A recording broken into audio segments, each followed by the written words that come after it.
Hi ಎಲ್ರಿಗೂ ನಮಸ್ಕಾರ, welcome back to my YouTube channel. ಸ್ನೇಹಿತರೆ, ಗೃಹಲಕ್ಷ್ಮಿ ಯೋಜನೆ 11ನೇ ಕಂತಿನ ಹಣ ಈ 18 ಜಿಲ್ಲೆಗಳಿಗೆ ನಾಳೆ ಜಮಾ. ಸ್ನೇಹಿತರೆ, ಹಾಗಾದರೆ ಯಾವ ಜಿಲ್ಲೆಗಳಿಗೆ ಹಣ ಜಮಾ ಆಗುತ್ತಲ್ಲ ಕಂಪ್ಲೀಟ್ ಆದ ಮಾಹಿತಿಯನ್ನು ಇವತ್ತಿನೊಂದು ವಿಡಿಯೋದಲ್ಲಿ ತಿಳಿಸ್ಕೊಡ್ತೀನಿ. ಎಲ್ಲೂ ಕೂಡ ವಿಡಿಯೋವನ್ನು ಎಲ್ಲೂ ಸ್ಕಿಪ್ ಮಾಡಬೇಡಿ. ವಿಡಿಯೋವನ್ನು ಎಲ್ಲೂ ಸ್ಕಿಪ್ ಮಾಡಿದರೆ ನಮ್ಗೆ ಅರ್ಥ ಆಗೋದಿಲ್ಲ. ಸ್ನೇಹಿತರೆ, ಬನ್ನಿ ಒಂದು ವಿಡಿಯೋವನ್ನು ಶುರು ಮಾಡೋಣ.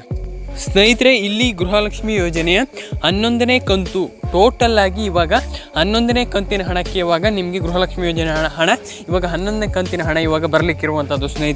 ಸ್ನೇಹಿತರೆ ಈ 18 ಜಿಲ್ಲೆಗಳಿಗೆ ನಾಳೆ ಹಣ ಜಮಾ. ಸ್ನೇಹಿತರೆ, ಒಟ್ಟು ಯಾವ ಜಿಲ್ಲೆಗಳಿಗೆ ಹಾಗಾದರೆ ಹಣ ಜಮಾ ಆಗುತ್ತೆ ಮತ್ತು ಯಾವ ಜಿಲ್ಲೆಗಳಿಗೆ ಹಣ ಜಮಾ ಆಗೋದಿಲ್ಲ ಎಲ್ಲ ಕಂಪ್ಲೀಟ್ ಆದ ಮಾಹಿತಿಯನ್ನು ಇವತ್ತಿನೊಂದು ವಿಡಿಯೋದಲ್ಲಿ ನಾನು ನಿಮಗೆ ತಿಳಿಸ್ಕೊಡ್ತಾ ಇದ್ದೀನಿ.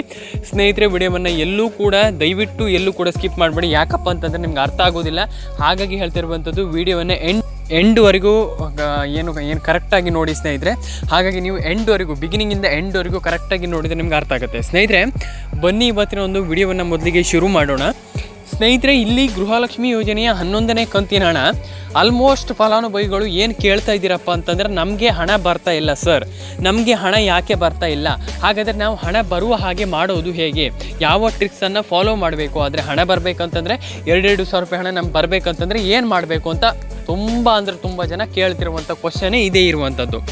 ಸ್ನೇಹಿತರೆ, ಇಲ್ಲಿ ನಿಮಗೆ ಆಲ್ಮೋಸ್ಟ್ ಕರ್ನಾಟಕದ ಪ್ರತಿಯೊಬ್ಬರೂ ಕೂಡ ಆಲ್ಮೋಸ್ಟ್ ಮಹಿಳೆಯರು ಯಾರು ಇದ್ದೀರಾ, ಇಲ್ಲಿ 1 ಕೋಟಿಗಿಂತ ಜಾಸ್ತಿ ಜನನೇ ಇವಾಗ ಮಹಿಳೆಯರಿರುವಂಥದ್ದು ಅಂತಂದರೆ ಇದರ ಫಲಾನುಭವಿಗಳಾಗಿರುವಂಥದ್ದು.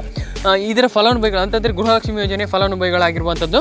ಗೃಹಲಕ್ಷ್ಮಿ ಯೋಜನೆಯ ಫಲಾನುಭವಿಗಳು 1 ಕೋಟಿಗಿಂತ ಜಾಸ್ತಿ ಇರೋದ್ರಿಂದ ಸ್ನೇಹಿತರೆ, ಇಲ್ಲಿ ನಿಮಗೆ ಏನು ಆಗ್ತಾಯಿದೆಯಪ್ಪ ಅಂತಂದರೆ, ನಿಮಗೆ ಇಲ್ಲಿ ಹಣವನ್ನು ಕೊಡಲಿಕ್ಕೆ ಆಗ್ತಾ ಇಲ್ಲ. ಯಾಕಪ್ಪ ಅಂತಂದರೆ ಒಬ್ಬರಿಗೆ ಹಣ ಕೊಡಬೇಕಂತಂದರೆ ನಿಮಗೆ ಕರೆಕ್ಟಾಗಿ ಆಲ್ಮೋಸ್ಟ್ ತುಂಬ ಹೊತ್ತು ಬೇಕಾಗುತ್ತೆ. ಯಾಕಪ್ಪ ಅಂತಂದರೆ ಅವರನ್ನು ಚೆಕ್ ಮಾಡಬೇಕು, ಅವರನ್ನು ಕರೆಕ್ಟಾಗಿ ಅವರ ಇವಾಗ ಅವ್ರ ಹೆಸರು ಮತ್ತು ಕರೆಕ್ಟಾಗಿ ಅವ್ರ ಹತ್ರ ಆಧಾರ್ ಕಾರ್ಡ್ ಇದೆಯಾ, ಅಥವಾ ನೀವು ಈ ಒಂದು ಅರ್ಜಿಯನ್ನು ಹಾಕಿದ್ದೀರಾ, ಅಥವಾ ಏನು ಫೇಕಾ ಅಥವಾ ರಿಯಲ್, ಅದನ್ನೆಲ್ಲ ಕಂಪ್ಲೀಟಾಗಿ ನೋಡಬೇಕು. ಯಾಕಪ್ಪ ಅಂತಂದರೆ ಸ್ನೇಹಿತರೆ, ಇಲ್ಲಿ ತುಂಬ ಜನ ಫೇಕ್ ಅರ್ಜಿಯನ್ನು ಹಾಕ್ತಾರೆ ಸ್ನೇಹಿತರೆ.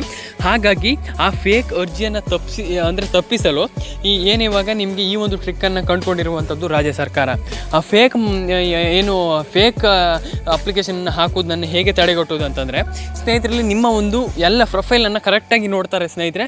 ನೀವು ಕರೆಕ್ಟಾಗಿ ಅರ್ಜಿ ಹಾಕಿದ್ದೀರಾ, ಕರೆಕ್ಟಾಗಿ ಅಡ್ರೆಸ್ಸನ್ನು ಹಾಕಿದ್ದೀರಾ, ನೇಮನ್ನು ಕರೆಕ್ಟಾಗಿ ಫಿಲ್ ಮಾಡಿದ್ದೀರಾ, ಕಂಪ್ಲೀಟಾಗಿ ಎಲ್ಲ ನೋಡ್ತಾರೆ. ಆವಾಗ ನಿಮಗೆ ಕರೆಕ್ಟಾಗಿ ನೀವು ಹೌದು ಫಲಾನುಭವಿಗಳು, ಹೌದು ಈ ಒಂದು ಯೋಜನೆಯ ಫಲಾನುಭವಿಗಳು ನೀವು ಹೌದು ಅಂತ ಅವರಿಗೆ ಕನ್ಫರ್ಮ್ ಆದಮೇಲೇ ನಿಮಗೆ 2,000 ರೂಪಾಯಿ ಹಣವನ್ನು ಹಾಕೋದು. ಹಾಗಾಗಿ 1 ಕೋಟಿ ಫಲಾನುಭವಿಗಳಿರೋದ್ರಿಂದ 1 ಕೋಟಿಗಿಂತ ಜಾಸ್ತಿ ಇದ್ದಾರೆ. 1 ಕೋಟಿಗಿಂತ 1.5 ಕೋಟಿ ಫಲಾನುಭವಿಗಳಿದ್ದಾರೆ ಸ್ನೇಹಿತರೆ. ಆ 1.5 ಕೋಟಿ ಫಲಾನುಭವಿಗಳಲ್ಲಿ ಎಲ್ಲ ಚೆಕ್ ಮಾಡಿ ಹಾಕುವಾಗ ತುಂಬ ಟೈಮ್ ತಗೊಳುತ್ತೆ ಸ್ನೇಹಿತರೆ. ಮತ್ತೆ ನೀವು ಕೇಳ್ತಿರ್ಬೋದು, ಹಾಗಾದರೆ ಯಾವ ಜಿಲ್ಲೆಗಳಿಗೆ ಹಣ ಬರುತ್ತೆ ಅಂತ ಕೇಳ್ಬೋದು.